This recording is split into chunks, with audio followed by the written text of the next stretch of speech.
রেমালে ক্ষতিগ্রস্ত মানুষদের পাশে পঞ্চায়েত সদস্যরা। ত্রিপল বিলি পঞ্চায়েত সদস্যদের। স্বরূপনগরের ৩০০টি পরিবার ক্ষতিগ্রস্ত, তাদের হাতে তুলে দেওয়া হলো ত্রিপল।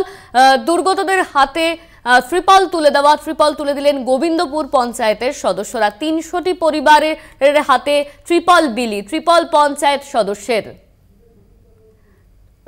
এই মুহূর্তে আমাদের সঙ্গে রয়েছেন আমাদের প্রতিনিধি সঞ্জিত চক্রবর্তী। সঞ্জিত, ৩০০টি ক্ষতিগ্রস্ত পরিবারের হাতে ত্রিপল তুলে দেওয়া হয়েছে, কি জানা যাচ্ছে?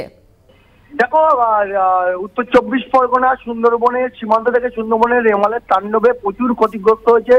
ইতিমধ্যে ১৮৫৩টা বাড়ি ক্ষতিগ্রস্ত হয়েছে। পাশাপাশি বিদ্যুতের খুঁটি থেকে শুরু করে একাধিক পোলিং স্টেশন ক্ষতিগ্রস্ত হয়েছে। কিন্তু পাশাপাশি যে ক্ষতিগ্রস্তদের পাশে দাঁড়াতে এইবার খোদ একবারে অন্য ছবি গেল। যা দেখা গেল স্বরূপনগর ব্লকের যে গোবিন্দপুর গ্রাম পঞ্চায়েতের যে নির্বাচিত তৃণমূলের সদস্য আছে ৩০ জন, তারা নিজেদের অর্থ, তুমি জানো নির্বাচন চলছে, কোড অফ কন্ডাক্ট রয়েছে যাতে ভায়োলেন্ট না হয়, তার কারণে কিন্তু তারা নিজেদের অর্থ ৩০০টি পরিবারের হাতে ত্রিপল তুলে দিলেন।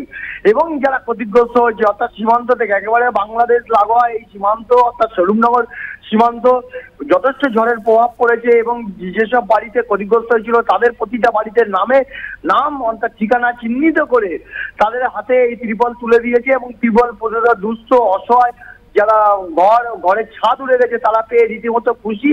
এবং পঞ্চায়েত সদস্যরা জানিয়েছেন যে নিজেদের অর্থ অর্থাৎ এটা পঞ্চায়েতের তরফ থেকে না, নিজেদের সঞ্চিত অর্থ দিয়ে নিজেরাই এই ত্রিপল কিনে এনে ৩০০টি পরিবারের হাতে ক্ষতিগ্রস্ত পরিবারে তুলে দিতে পেরে আমরা খুশি। এবং যারা ক্ষতিগ্রস্ত পরিবার ত্রিপল পেয়েছে তারাও পেয়ে খুশি। তারা বলছেন এই ধরনের উদ্যোগকে সাধুবাদ জানিয়েছে। সবাই যদি এইভাবে এগিয়ে আছে, যারা ক্ষতিগ্রস্ত হয়েছে তারা হয়তো একটুখানি স্বাচ্ছন্দ্য দেখবে এবং অনেকটা ভয় আতঙ্ক কাটিয়ে আবার স্বাভাবিক জীবনে তাদের কর্মজীবনে ফিরতে পারবে। অনন্যা, ধন্যবাদ তোমার সঞ্জিত। আমাদের সঙ্গে ছিলেন আমাদের প্রতিনিধি সঞ্জিত চক্রবর্তী।